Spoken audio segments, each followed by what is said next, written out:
Eres una carga, papá. Ya hiciste bastante.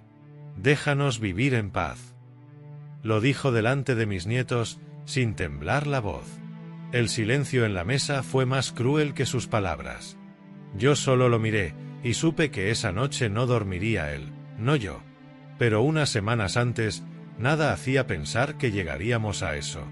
Antes de seguir, dime desde dónde estás viendo esto.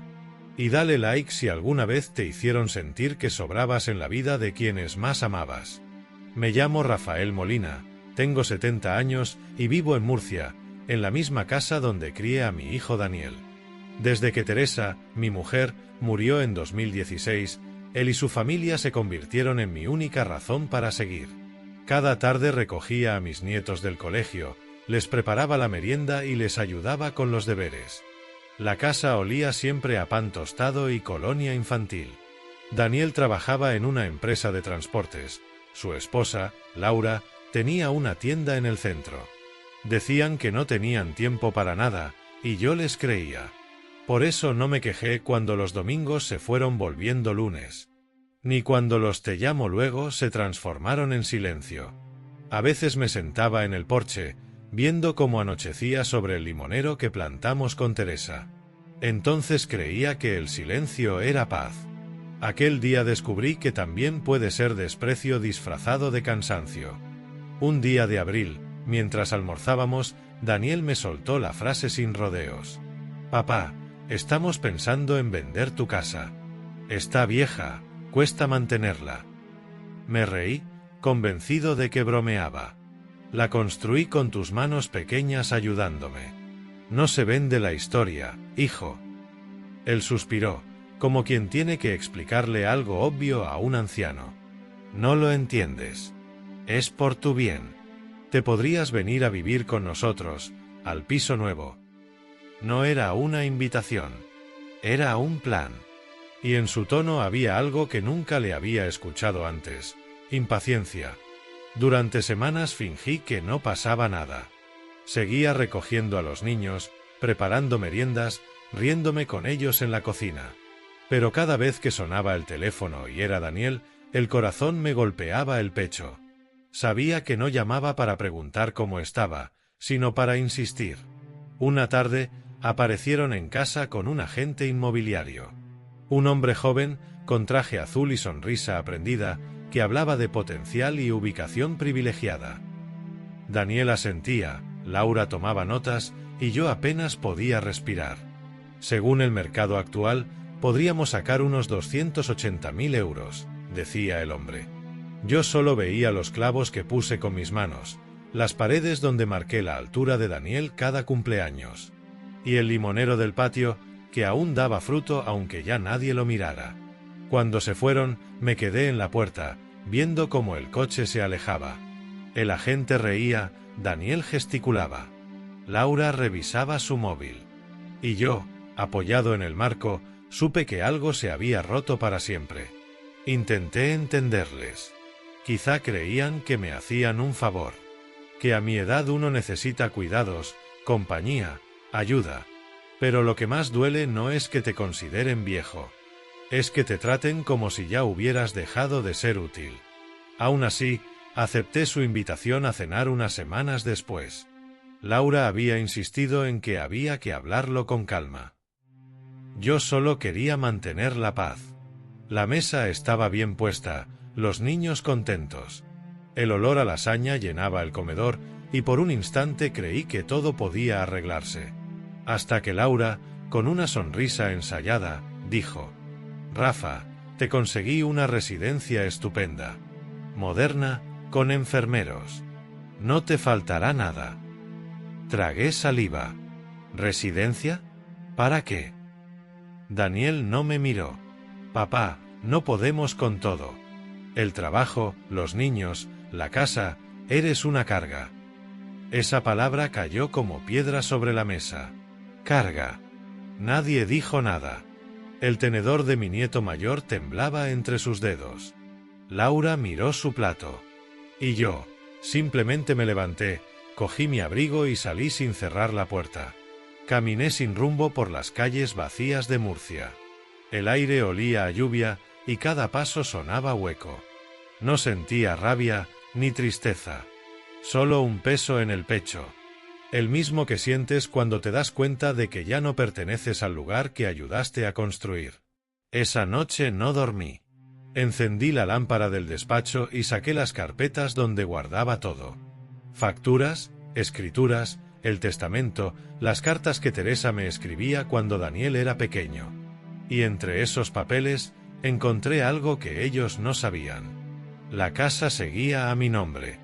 Nunca llegué a hacer la transferencia que Daniel me pidió años atrás. Me quedé mirando la escritura, amarillenta, con mi firma temblorosa de entonces.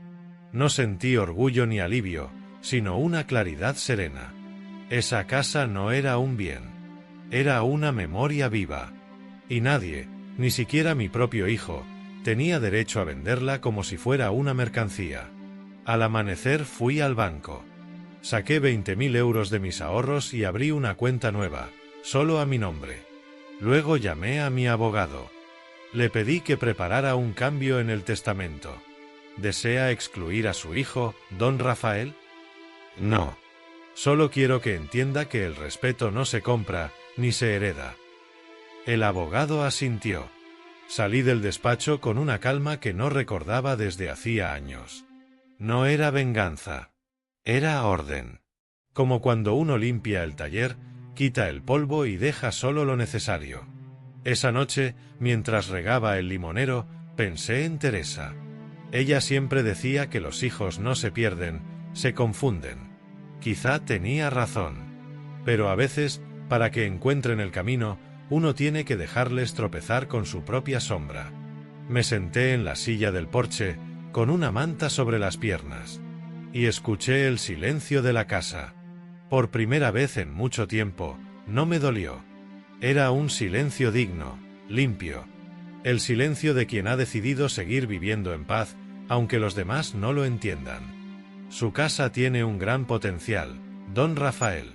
Si la reforman un poco, podrían sacarle fácilmente 280.000 euros. El tipo hablaba de mi casa como si fuera un solar abandonado. Decía reformar donde yo veía recuerdos, potencial donde yo veía la vida de Teresa y mía. Daniel asentía, mirando los planos como si ya estuviera firmando. Laura añadía frases cortas. Con ese dinero podríamos pagar el crédito del piso y, bueno, vivir todos más tranquilos.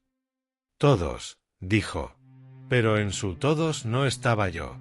Cuando se marcharon, me quedé solo en el porche. El silencio era tan espeso que escuchaba mis propios latidos. Miré el limonero del patio, el que Teresa plantó el año que nació Daniel. Seguía dando fruto, torcido, sí, pero fuerte. Y pensé, yo soy ese árbol viejo que quieren talar para hacer sitio a su prisa. Las semanas siguientes, Daniel apenas me hablaba. Me llamaba con frases medidas, neutras, de obligación.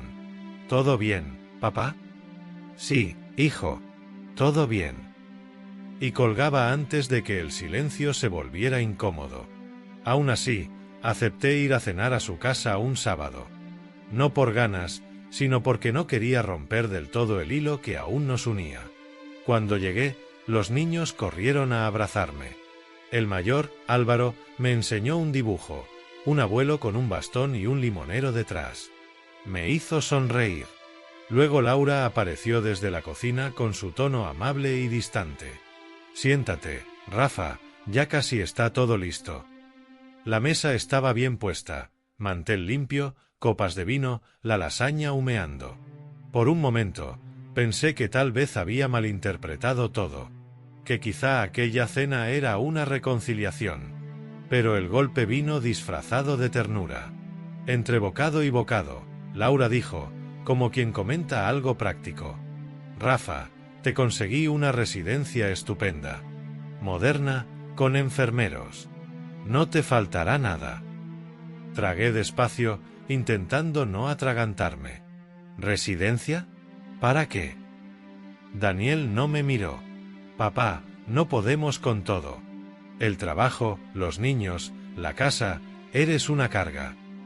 La palabra cayó como un martillo sobre la mesa. Carga. Esa sí que no la vi venir. Mi nieto mayor bajó la cabeza, el pequeño dejó el tenedor en el plato. Laura fingió beber agua. Yo me levanté despacio, cogí el abrigo del respaldo y salí sin decir nada.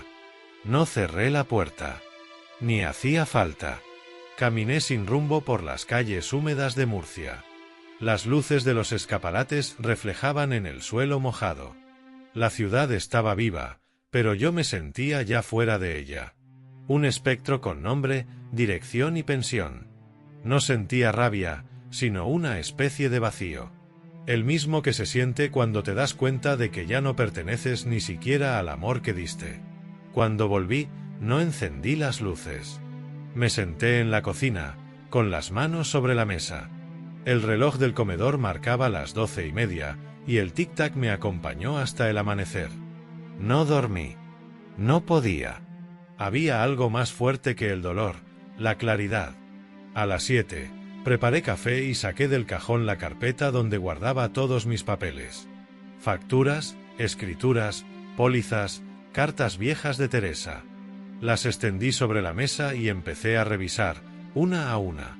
Y ahí, entre los documentos amarillentos, encontré la escritura original de la casa.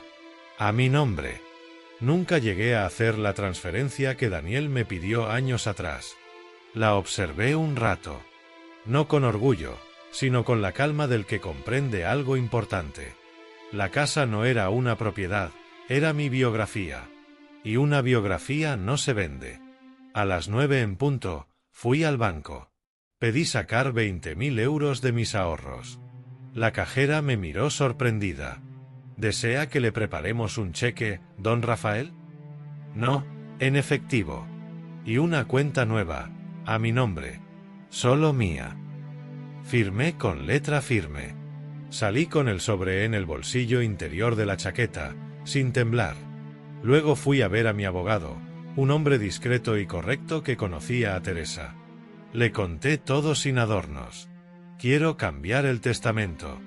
No para castigar, sino para dejar las cosas en su sitio. Él asintió despacio. ¿Desea excluir a su hijo? No. Solo quiero que entienda, cuando me lea, que el respeto no se hereda. Se cuida. Firmé los documentos y, al hacerlo, sentí algo que no sentía desde hacía años. Paz. No era venganza. Era equilibrio. Como cuando uno ordena un cajón lleno de recuerdos y tira lo que ya no sirve. Al volver a casa, el sol empezaba a caer. Regué el limonero, recogí las hojas secas y me senté a mirarlo. El aire olía a tierra mojada y pan tostado. Pensé en Teresa, en su voz serena cuando decía: los hijos no se pierden, se confunden. Pero si los proteges demasiado, nunca se encontrarán. Esa noche dormí. No profundamente, pero dormí. Y al hacerlo, comprendí que a veces el amor de un padre consiste en saber soltar sin cerrar la puerta. Que hay silencios que duelen, sí, pero también silencios que enseñan. Yo ya había decidido qué clase de silencio quería dejarle a mi hijo. La lasaña humeaba en la bandeja y el queso hacía hebras cuando Laura sirvió el segundo trozo. Los niños competían por contarme quién había marcado más goles en el recreo. Yo asentía, les pasaba el pan y les limpiaba las comisuras con la servilleta, como siempre. Todo olía a hogar prestado. Todo parecía en orden. Hasta que ella, con una sonrisa de escaparate y la voz tersa, dijo: Rafa, te he conseguido una residencia estupenda. Nueva, con jardín y talleres. No te va a faltar nada. El tenedor se me detuvo en el aire. No lo dejé caer. Lo apoyé con cuidado junto al plato, como si fuese de cristal. ¿Residencia? Pregunté, no por desconocimiento, sino por tiempo. ¿Para qué? Daniel no me sostuvo la mirada.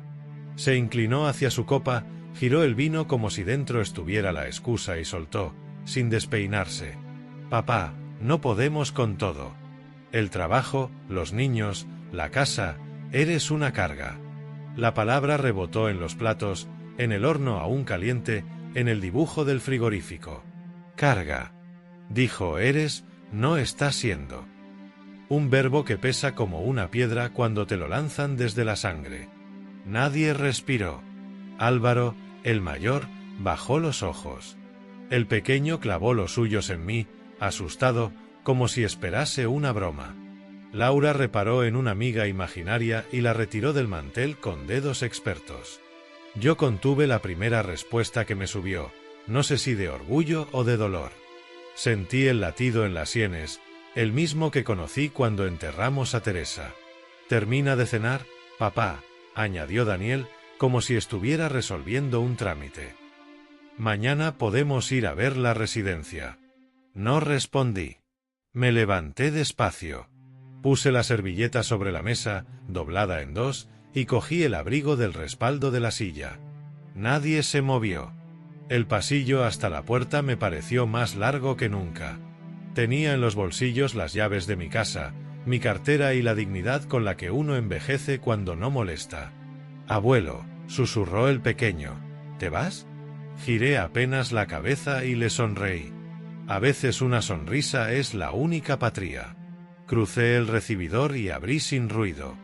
No cerré la puerta. Nunca me ha gustado hacer ruido al salir de los sitios donde me han dejado de querer. El aire de la calle estaba fresco y olía a lluvia que no caería. Murcia, un sábado por la noche, tiene una luz entre amarilla y triste en los portales. Caminé sin rumbo, con las manos en los bolsillos, dejando que los pasos pensasen por mí. No sentí rabia. La rabia es tumulto, y a mí me quedaba la calma de quien ya ha visto demasiados inviernos. Lo que sentí fue un hueco, el hueco exacto que deja una palabra cuando sustituye una vida entera. Pasé por la esquina de la panadería de Salva, ya estaba cerrada. Me crucé con dos chavales en patinete, riéndose de algo que no entenderé jamás. Saludé con la cabeza a la señora Antonia, que sacaba a su perro diminuto con jersey de lana. Ella me dijo buenas noches, don Rafael, como cada día, como si nada hubiese cambiado. Y pensé que a veces la dignidad es eso, seguir siendo don Rafael aunque te acaben de llamar carga. Llegué al río. El Segura llevaba poca agua y mucha sombra. Me apoyé en la barandilla y respiré hondo. El frío en las manos me aclaró la vista. Recordé a Teresa con su abrigo verde y su cabello recogido, riéndonos de lo mal que bailábamos en las fiestas del barrio. Recordé a Daniel de niño, subiéndose a mis hombros para tocar las naranjas altas. No construí mi vida para que me la arrebataran, me dije, y no era un grito, era una frase limpia, como una herramienta bien guardada. Volví andando despacio. En el portal de casa, la bombilla parpadeó 2 veces antes de decidirse a alumbrar. Subí las escaleras sin encender la luz, escuchando mis pasos. Abrí, dejé las llaves en el cuenco de barro que hicimos Teresa y yo un verano, y me quedé de pie en la cocina, con la penumbra del reloj sobre la pared. El silencio de mi casa no era el mismo que el de la mesa de Daniel. Este silencio me pertenecía. No dolía. Solo pedía orden. Puse agua a hervir para una tila. Mientras esperaba, abrí el cajón de las carpetas. Saqué la azul, la de casa, y luego la marrón, la de familia. No para empezar nada todavía, sino para mirarlas de frente, como quien saluda a 2 viejas conocidas. El vapor empañó la ventana. Dibujé sin querer una línea con el dedo. Allí, en esa cocina sencilla, comprendí que mi respuesta no podía ser otra herida. El respeto no se hereda. Se demuestra. Se defiende en silencio, sin escándalo. Volví a oler la lasaña. No era posible, pero la memoria tiene olores puntuales. Pensé en los niños. En su mirada clavada a media altura, a la altura exacta de la vergüenza. Pensé en Daniel, en su copa de vino girando, en su voz firme por fuera y temblona por dentro. No quise juzgarle. Los hijos no se pierden, se confunden. Pero también supe que a veces la confusión es cómoda y que alguien tiene que apagar la música para que se oiga el fondo. Apagué el fuego, me senté con la taza entre las manos y dejé que se hiciera tarde. No llamé. No esperé que llamase. No se negocia la dignidad, repetí en voz baja. No es una moneda, es un abrigo, te lo pones sin pedir permiso. En algún momento de la noche, me levanté y coloqué sobre la mesa el portafirmas de Teresa. Dentro guardaba la esquela del 2016, un recorte del diario y la fotografía del día que terminamos de levantar el muro del patio. La miré despacio. Yo con la camisa de cuadros, ella con el pelo lleno de polvo y esa sonrisa que todavía me ordena la vida. Si me veía entonces, no querría verme ahora mendigando afecto. Me quise un poco de pie, a su modo. Sonó el teléfono a las 11:15. No lo cogí. Se detuvo. A los pocos minutos, un mensaje: papá, perdona el tono. Hablamos mañana. Te queremos. Lo leí sin responder. El cariño sin respeto es un plato templado. Y yo había comido suficiente esa noche. Me acosté tarde. No recuerdo haber dormido, pero amaneció. Cuando abrí la persiana, el patio estaba mojado de rocío y el limonero tenía 2 limones caídos junto al aljibe. Los recogí, los enjuagué y los dejé sobre el mármol. Brillaban como monedas antiguas. Preparé café y tostadas. Me senté en la mesa y, con la primera miga, supe que mi vida seguía siendo mía. Que el golpe estaba dado, sí, pero que yo aún podía decidir cómo cicatrizaba. Antes de salir, doblé el mantel de cuadros del desayuno y pasé la mano por la madera de la mesa. La casa respondió con ese crujido leve que tienen las cosas que te conocen. Cerré la puerta con 2 vueltas, como siempre. Afuera, la ciudad empezaba su domingo. Dentro de mí, algo dejaba de pedir permiso. Aquella cena, con su palabra como piedra, no fue el final de nada. Fue el principio exacto de la claridad. La claridad trae serenidad y una lista corta. Mirar papeles, ordenar cuentas, llamar a quien hay que llamar. Pero esa ya es otra parte. La noche del desprecio terminó con un amanecer limpio. Y, aunque parezca mentira, a veces basta con eso, con ver salir el sol en tu propia ventana para recordar que no eres una carga. Eres un hombre que aún sabe abrir y cerrar su casa. Esa noche me quedé en la cocina, con la taza aún tibia entre las manos, escuchando cómo el reloj marcaba el cambio de cada minuto. No hice listas ni discursos, solo dejé que la casa me dictara el orden. Cuando se me pasó el temblor de la primera ofensa, abrí el cajón grande y saqué las carpetas: azul para casa, marrón para familia, verde para banco. Las puse en fila sobre el hule, apagué el móvil y respiré. No quería venganza, quería claridad. Empecé por lo más frío, los papeles. La escritura de 1989, con el sello de la notaría de la calle Trapería, el recibo del IBI de este año, los contratos de luz y agua, las pólizas. Subrayé con lápiz las fechas que más importaban. Encontré, doblado como quien esconde un pudor, el testamento que firmé tras la muerte de Teresa, el 14 de noviembre de 2016. Lo abrí y me vi a mí mismo de entonces, generoso, confiado, tembloroso. Acaricié la rúbrica. No la negaba, simplemente ya no describía la vida que tenía delante. A las 8:45 me vestí con calma. Camisa limpia, chaqueta gris, zapatos lustrados. Puse en el bolsillo interior el DNI, la tarjeta sanitaria, la libreta del banco y un bolígrafo que escribe siempre. Cerré la casa con 2 vueltas. Lo hago desde que Daniel era pequeño y bajé andando. El aire de Murcia estaba frío y claro, como conviene a quien va a tomar decisiones. En la sucursal de la Caja Rural de la Plaza me recibió Marisol, la de siempre. Me ofreció asiento y un vaso de agua. Le expliqué, sin cuentos, que quería abrir una cuenta a mi nombre y mover parte de mis ahorros. No preguntó por qué, miró la pantalla y asintió, respetuosa. ¿Cantidad? 20.000, dije. En transferencia desde la cuenta conjunta y el resto, sin cambios. Me leyó las condiciones despacio. Firmé 3 veces. Me dio un IBAN nuevo en un papel impreso, lo doblé y lo guardé en la cartera, detrás de la foto de Teresa. Salí con un resguardo y una tranquilidad pequeña pero completa, como una piedra lisa en el bolsillo. El respeto no se hereda, Me repetí al cruzar el semáforo, se administra como las cuentas. Desde un banco de la glorieta, llamé a Sergio, mi abogado. Le pedí cita para ese mismo día. Me hizo un hueco a las 12:20. Maté el tiempo caminando hasta Correos. Compré un sobreacolchado y una libreta de tapas negras. En la primera página escribí, con letra de taller, Decisiones 2025. Debajo, 3 líneas: 1. Ordenar papeles. 2. Proteger la casa. 3. Decir la verdad sin herir. En el despacho de Sergio, la luz entraba de lado y olía a polvo de libro. Me escuchó sin interrumpir, con la formalidad justa que a mi edad ya se agradece.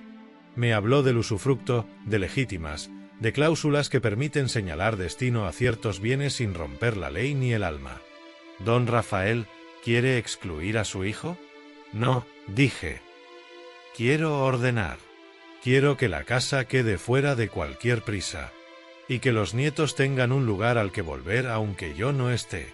Me propuso una fórmula: legado de cosa específica a favor de los nietos, con usufructo vitalicio para mí, una sustitución por si faltaran y una fundamentación donde dejo escrito por qué. Lo dijo con términos de notaría, pero lo que yo oí fue: la casa se queda donde debe. Me puso delante un borrador, lo leí entero. En el apartado final añadí, de mi puño y letra: el respeto no se hereda, se cuida. Él sonrió sin ironía. Salí de allí con la cita en la notaría para el jueves 13, a las 17:30. En el bolsillo, una lista de documentos a llevar. Subí por la calle Sociedad hasta el mercado y compré pan, tomates y 2 limones que no necesitaba, por pura costumbre. Al llegar a casa, puse los papeles sobre la mesa, preparé un sándwich y me senté a clasificar. Con una goma y etiquetas, hice 3 montones: notaría, banco, casa. Dejé una cuarta carpeta, vacía, con un título escrito, cartas. Por la tarde llamé a Marcos, el amigo inmobiliario, al número que había dejado en su tarjeta. Le agradecí la visita y le dije, sin alzar la voz, que no habría venta ni visitas. Que respetara mi puerta. Hizo un silencio breve y profesional. Agradeció la sinceridad. Colgamos sin promesas. Luego me acerqué al taller del patio. Hacía tiempo que no entraba con ganas. El olor a madera me puso de buen humor. En el estante seguía el bote de aceite de linaza, la escuadra que me regaló Teresa y un puñado de clavos de cabeza Roma en un vaso de yogur de cristal.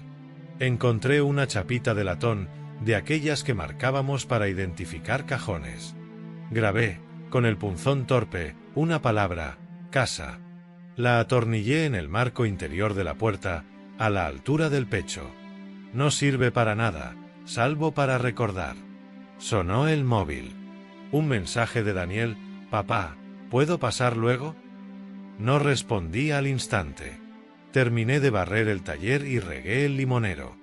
Volví a la cocina, aparté los papeles y contesté: mañana por la tarde. Hoy estoy con asuntos. No mentía. Aprender a poner horario a la propia vida también es parte del respeto. Saqué del cajón la libreta negra y anoté lo del día. Cuenta abierta. Cita notaría. Llamar a Seguro Hogar para revisar cobertura. Almacenar copia de escrituras en sobresellado. En la esquina inferior escribí un recordatorio que me serenó: no explicar demasiado. Hechos, no reproches. Al anochecer, me senté en el porche con una manta en las piernas. Se oía un partido lejano por alguna radio vecina y el tintineo de cubiertos en las casas contiguas. El aire olía a sopa y a tierra húmeda. No pensé en frases duras ni en lo que Daniel dijo. Pensé en lo que yo iba a hacer. En cómo iba a sostener mi nombre sin aplastar el suyo. En cómo dejar un rastro limpio por si alguna vez los niños preguntan. Antes de acostarme, abrí la carpeta a cartas y escribí la primera. Para Daniel, puse arriba. No era una carta de ruptura. Era una explicación sin deuda. Le conté que la casa se quedará donde debe, que las decisiones se tomarán con papeles, que sigo dispuesto a cuidar a los niños y a escuchar, que me duele lo que dijo, pero que el dolor no manda. La firmé con la fecha y la guardé sin sobre. No sé si se la daré. A veces uno escribe para ordenarse por dentro. Me acosté temprano. Dormí a tramos, pero dormí. En mitad de la noche me despertó la lluvia fina contra la persiana. Sonreí en la oscuridad. No era una señal de nada, solo lluvia. Y, aún así, me trajo la paz exacta que necesitaba, la de saber que el giro ya estaba en marcha y que no haría ruido. Sería silencioso, como se enderezan las cosas que merecen durar. Al amanecer, preparé café y tostadas. Puse la libreta junto al plato. Miré los montones de papeles ya sujetos con sus gomas. La casa estaba en orden. Yo también. Abrí la ventana. El limonero goteaba despacio. Tomé un sorbo y, sin decirlo en voz alta, repetí mi mantra: no construí mi vida para que me la arrebataran. Y añadí, por primera vez sin tristeza, tampoco para que nadie cargue con ella, la llevo yo, paso a paso. Luego me quedé un rato mirando cómo aclaraba el día sobre el patio. La serenidad, cuando llega, no hace falta explicarla. Se respira. 3 días después de la cena, el timbre sonó a las 8:30 de la mañana. Yo estaba en bata, pelando una naranja. No esperaba a nadie. Al abrir, vi a Daniel, con la misma chaqueta del trabajo, los ojos cansados y un gesto que no supe leer al principio. Entró sin esperar mi permiso, como solía hacer de niño. Se apoyó en la mesa del comedor y respiró hondo. ¿Por qué le dijiste a la gente que no venderás? Ya habíamos hablado de eso. Su voz tenía esa mezcla de reproche y nervio que solo aparece cuando alguien teme perder el control. Dejé la naranja sobre el plato. No venderé mi vida, hijo. Y mucho menos para pagar tus caprichos. Él apretó los puños. Papá, no entiendes nada. Lo hago por tu bien. No, Daniel. Lo haces por el tuyo. El silencio fue largo. Detrás de él, en la puerta, asomaban las mochilas de los niños.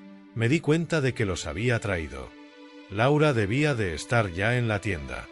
Daniel giró un poco el cuerpo, incómodo. No hables así delante de ellos.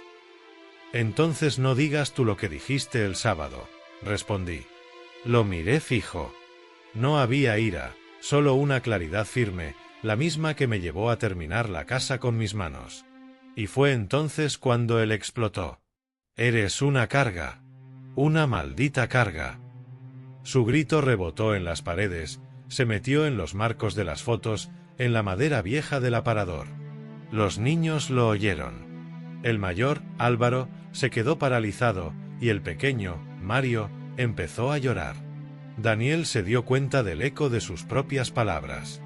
Bajó la cabeza, como si por un instante quisiera tragarse lo que acababa de lanzar. No respondí.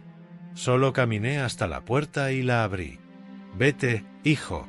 No porque no te quiera, sino porque necesitas escucharte a ti mismo sin testigos. Cerré con suavidad. Él se quedó fuera, quieto unos segundos.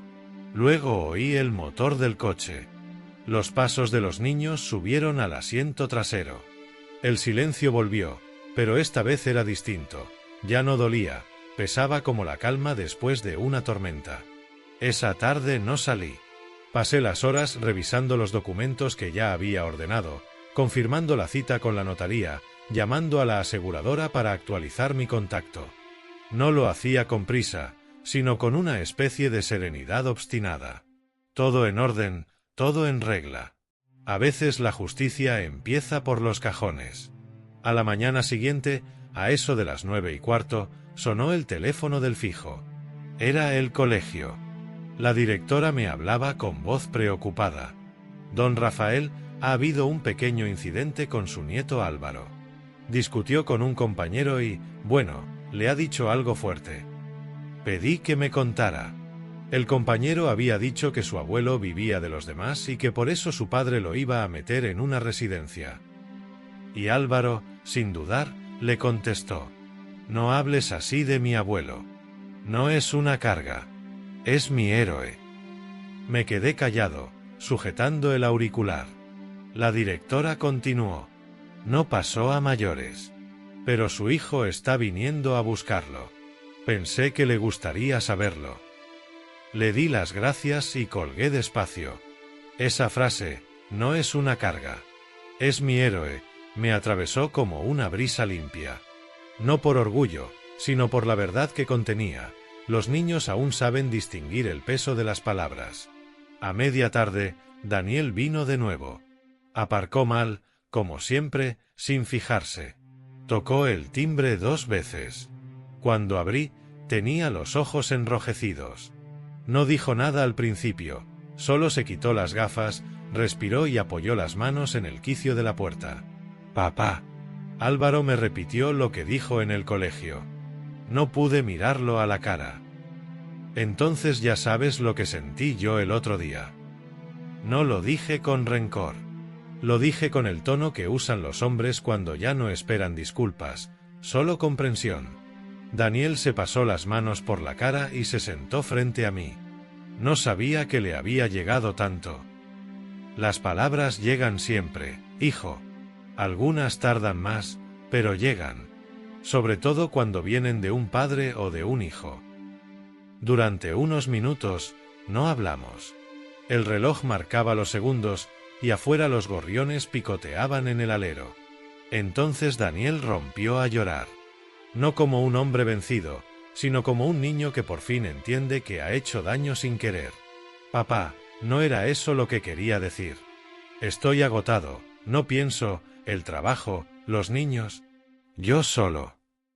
Le interrumpí con la mano. Lo sé. Pero hay cansancios que no justifican la falta de respeto. El amor sin respeto se parece demasiado a la costumbre. Él asintió. Se quedó mirándome largo rato, como si intentara recordar quién era yo antes de ser una carga. Me pidió un vaso de agua. Se lo serví. Bebió despacio, como quien necesita recuperar algo de aire. Antes de irse, se levantó y me abrazó sin pedírmelo. No fue un abrazo de hijos ni de padres. Fue el de dos hombres que se saben deudores de lo mismo, la sangre y los errores. Perdóname, papá, dijo. No hace falta, Daniel. Solo procura que tus hijos no tengan que pedirte lo mismo un día. Se marchó despacio, sin cerrar del todo la puerta. Quedó una rendija, una luz fina atravesando el pasillo. La miré un rato y pensé que así debía quedar la relación entre un padre y un hijo después de un golpe. Abierta, pero sin corriente de aire. Cuando anocheció, salí al porche con una manta sobre las piernas. El limonero olía fuerte, como si celebrara algo. Pensé en Álvaro, en su voz defendiendo a su abuelo. Pensé en Daniel, entendiendo por fin el peso de lo que dijo. Encendí la lámpara del patio y escribí una línea en mi libreta negra. No todas las palabras hieren igual. Algunas, si se devuelven con silencio, terminan curando. Luego cerré los ojos. Por primera vez en mucho tiempo, el corazón latía tranquilo, como si en su sitio no faltara ya ninguna pieza. Al día siguiente del incidente en el colegio, miércoles 19, la casa amaneció con ese silencio de papel que tienen los días en que algo importante va a ocurrir. Preparé café y dejé la libreta negra abierta sobre la mesa. Escribí, hoy no discuto. Hoy escucho. Luego me afeité despacio, saqué del armario la chaqueta buena y guardé en el bolsillo interior el resguardo del banco, el borrador del testamento y una foto de Teresa del verano del 92, en la playa de los Alcázares. No era superstición, era recordar quién me sostiene. A media mañana sonó el timbre. Era Daniel, sin prisa, con los ojos hinchados como quien ha dormido a trozos. Traía una bolsa de pan bajo el brazo, 2 naranjas en la mano y la cara apagada. He pasado por la panadería, dijo, casi en susurro. ¿Puedo? Asentí. Puso el pan sobre la mesa, las naranjas al lado y no se sentó hasta que se lo indiqué. Tenía ese gesto torpe de los hombres cuando van a decir algo que les quema por dentro. Ayer llevé a Álvaro al parque, empezó. No quiso subirse al columpio. Se quedó mirando a la gente y me dijo que yo era mayor que tú para algunas cosas. No hizo falta preguntarle más. Lo vi tragarse una verdad sin agua. Te escucho, dije. Se llevó las manos a la nuca. Quiso hablar, pero primero respiró. Y entonces, sin mirar el reloj, me contó cómo pesa una conciencia cuando deja de fingir. No hubo grandes frases, ni golpes de pecho. Solo piezas pequeñas. No te miré, me avergüenza, me puede la prisa, te quise tener controlado para no sentir miedo. Cada palabra hacía su sitio en la mesa, entre el pan y las naranjas. No vengo a convencerte de nada, concluyó. Vengo a decirte que he entendido la frase de Álvaro mejor que tus silencios. Y que me ha dolido, como deben doler las cosas que enseñan. No le respondí con sermones. Le serví café. Le puse una servilleta de cuadros, las mismas que Teresa compraba en el mercado. El respeto, a veces, es una taza puesta sin ruido. Mañana a las 17:30 firmo en la notaría, le dije. No para borrarte, sino para ordenar. La casa queda al margen de tu prisa. Los nietos tendrán llave. Yo, usufructo hasta el último café. Y tú, hijo, tendrás que venir por voluntad, no por necesidad. Asintió. No discutió. Tocó el borde de la mesa, como quien mide una distancia real. Después sacó del bolsillo un sobre. Esto es tuyo. 15.000 euros. Lo cogí de la cuenta conjunta cuando creí que todo iba a ser fácil. No fue un robo, fue una comodidad. Pero la comodidad también rompe cosas. No cogí el sobre de inmediato. Lo dejé donde lo había puesto. No eran billetes, era el gesto. El respeto no se hereda, se devuelve. Y a veces se devuelve en papel. No se trata del dinero, dije al fin. Se trata de recordar quién te enseñó a ganarlo. Nos quedamos un rato en silencio. El reloj del comedor marcó y marcó, como una vieja certeza. Al despedirse, Daniel se detuvo en el pasillo. Miró las fotos, el de niño con un barco de madera, Teresa con un delantal de flores, yo con una sierra y una sonrisa de sábado. Puso la mano sobre el cristal, sin tocarlo. Vendré esta tarde a ayudarte con la verja, dijo, y se fue. A las 6:15 apareció con guantes de trabajo y una lata de esmalte color verde carruaje. Sacamos el banco de madera al patio, lijamos la parte oxidada y reemplazamos 2 tornillos que se habían vencido. Trabajamos sin hablar demasiado, como se hace entre hombres que se están pidiendo perdón sin usar la palabra. ¿Te acuerdas de cuando hicimos la caseta del perro? Preguntó de pronto.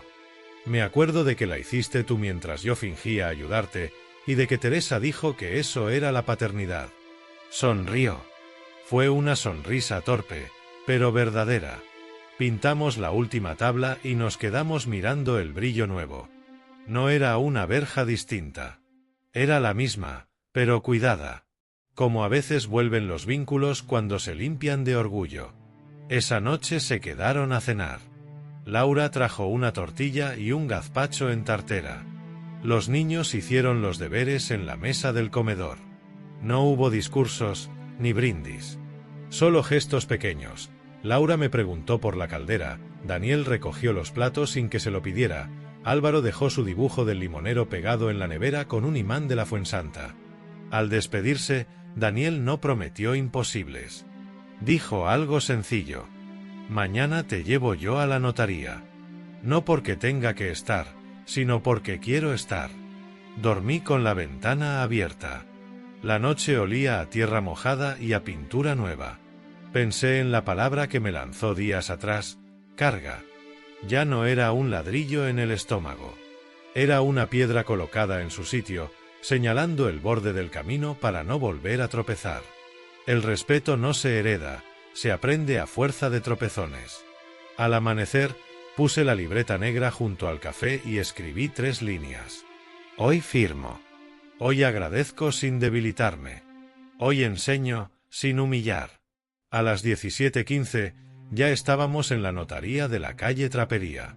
El notario, don Emilio, leyó despacio, con esa voz que hace pesar cada artículo. Yo asentí en los puntos clave. Cuando llegó a la fundamentación, Pidió si quería añadir algo más de mi puño y letra. Escribí: la casa no se vende porque no es un bien, es una memoria compartida. Firme. Daniel, al lado, respiró como quien suelta una carga que no era suya, ni mía, sino de nuestros miedos. Al salir, la tarde caía blanda sobre las piedras. Nos detuvimos frente a un escaparate de plumas y tinteros. Daniel se rió por lo bajo. No sabía que aún se escribieran cosas importantes con tinta. Se escriben, dije, para que no se borren con el primer disgusto. Caminamos despacio hasta el coche. Antes de subir, Daniel sacó el sobre con el cheque que había dejado en mi mesa por la mañana. Me lo puso en la mano otra vez, insistente, sin orgullo. Es tuyo, papá. No lo discutas. Lo guardé. No por necesidad, sino por acto moral. Era el cierre de una grieta exacta. Esa noche, de vuelta en casa, abrí la ventana de la cocina. El patio olía a pintura, a limón y a pan reciente de la bolsa que Daniel olvidó adrede. Hice 2 rebanadas y las unté con aceite. Puse una para mí y otra, sin pensarlo, en un plato aparte. La llevé al porche. Me senté con la manta de siempre. No esperé nada. No llamé a nadie. La paz no hace ruido. La paz se sienta contigo y comparte el pan. A lo lejos, se oía la radio de un vecino con un partido de fondo y una voz antigua contando jugadas. Dentro, en la nevera, el dibujo del limonero brillaba bajo el imán. Lo miré un rato largo. Entendí que el peso de la conciencia no es un castigo, es un maestro que se instala a tu lado hasta que aprendes la lección. Daniel lo estaba aprendiendo. Yo, también, a no confundir el amor con obediencia, ni la ayuda con renuncia. Apagué la luz, dejé la puerta del porche entornada y escuché un minuto la respiración de la casa. No construí mi vida para que me la arrebataran, repetí como un rezo breve. El respeto no se hereda, se cuida. Luego me quedé ahí, con el fresco en la cara y el murmullo del jardín. La noche, por fin, tenía la misma serenidad que yo. Y eso, a mi edad, es suficiente. Pasaron los días con una calma nueva, como si la casa hubiera cambiado de respiración. Firmado el testamento, ordenadas las cuentas y pintada la verja, todo parecía encajar en su sitio, sin alardes. Daniel volvió cada tarde un rato, a veces con los niños, a veces solo. No traía discursos, traía tornillos, un alicate, una bolsa de pan, alguna fruta. Íbamos arreglando pequeñas cosas que llevaban años pidiendo mano, la bisagra del armario, el grifo del patio, un enchufe que hacía juego. No hablábamos del sábado de la lasaña, hablábamos de la hora, que es donde se salvan los padres y los hijos. Un martes, Laura se acercó con una tarta de queso. No me miró como quien pide permiso ni como quien lo pide todo, me miró normal, que es la forma más respetuosa de mirar. Mientras los niños hacían los deberes, ella preguntó por la caldera y por el médico de cabecera. Le enseñé el teléfono del centro de salud pegado al frigorífico, al lado del dibujo del limonero, con el imán de la Fuensanta. Mejor así, dijo. Y el así era sin imposiciones. Daniel, por su parte, había vuelto al gesto de los años buenos. Tocar el borde de la mesa antes de sentarse, preguntar si hacía falta algo de la ferretería, recoger los platos sin ruido. Una tarde llegó con un sobre. Dentro, el cheque por 15.000 euros. Me lo tendió sin titubeos. Es tu dinero, papá. Lo tomé cuando confundí lo urgente con lo importante. Devuélvemelo a la memoria si quieres, pero no al banco. No lo discutí. Lo guardé en la carpeta verde, con un papelito encima, devuelto. No eran solo cifras, era la forma de decir entiendo. Los nietos, mientras tanto, venían y se marchaban con su natural alegría. Álvaro había escrito una redacción en el colegio, mi héroe, sin nombres propios, pero con pistas claras. Mario me pidió que le enseñara a clavar recto sin machacarse los dedos. Les di la escuadra y la tabla vieja donde Daniel aprendió a la misma edad. El taller volvió a oler a madera y promesa. Un viernes por la noche cenamos los 4. Laura sirvió vino, Daniel cortó pan, los niños rieron con una tontería de clase. En un momento en que los pequeños se fueron al lavamanos, Daniel acercó la silla y bajó la voz. «Perdóname, papá. No te pido que olvides. Te pido que me dejes demostrar». No lo abracé enseguida. Lo miré a los ojos, ahí donde se ve si un hombre ha entendido. Y entonces sí, le puse la mano en la nuca, como cuando era crío. No se trata de perdón, Daniel. Se trata de orden. Ya está puesto. Ahora solo hay que cuidarlo. Brindamos sin palabras. El vino sabía a casa conocida. Esa noche, al recoger, guardé la libreta negra en el cajón menos a mano. Ya no la necesitaba cada día. En la primera página quedaban escritas las 3 líneas que me habían sostenido, con una cuarta que añadí después de la notaría: lo que se protege en silencio dura. El sábado siguiente, muy temprano, Daniel y yo cambiamos el felpudo y pusimos uno nuevo que decía casa. No bienvenido, no familia, casa. A media mañana trajeron una maceta de romero que Laura colocó junto al limonero. El patio olió, de repente, a domingo entero. No hubo anuncios, ni fotografías, ni grandes decisiones. Solo una promesa pequeña, dichas de hombre a hombre, mientras recogíamos las herramientas. «Nunca volverás a oír esa frase», dijo Daniel. «No hace falta que la repitas», respondí. «Basta con que vivas de manera que no tenga sitio». La vida siguió, que es la victoria discreta. Yo mantuve mi usufructo de costumbres: café temprano, paseo hasta el río, siesta corta, taller por la tarde. Los niños sabían que podían entrar sin llamar. La verja, recién pintada, chirrió un poco los primeros días, como todo lo que se estrena. Cada vez que la oía, sonreía. Era el sonido de algo que se había enderezado sin romperse. No volvía a hablar de la residencia, ni de la venta, ni de aquella palabra con filo. No era una prohibición, era una decisión. El respeto no se declama, se ejerce. Y en casa, desde entonces, se ejercía con naturalidad, con horarios avisados, llaves en el cuenco de barro, platos que se lavan sin que nadie lo pida, silencios que no duelen. Una tarde de lluvia fina, Laura abrió la ventana de la cocina para que oliera a limpio. Los niños miraban caer las gotas sobre el patio y contaban segundos entre trueno y trueno. Daniel se acercó con 2 cafés, me tendió uno y se quedó de pie, mirando el limonero. No dijo nada. No hacía falta. El último gesto lo hice yo, sin solemnidad. Escribí 2 cartas breves para guardarlas con el testamento. Una para Daniel y otra para los nietos. En la de Daniel puse una línea que me acompaña desde que Teresa se fue. No construí mi vida para que me la arrebataran, la construí para compartirla con quien la cuide. En la de los niños añadí: la casa es vuestra memoria. Usadla sin miedo y con respeto. Al terminar, salí al porche con una manta.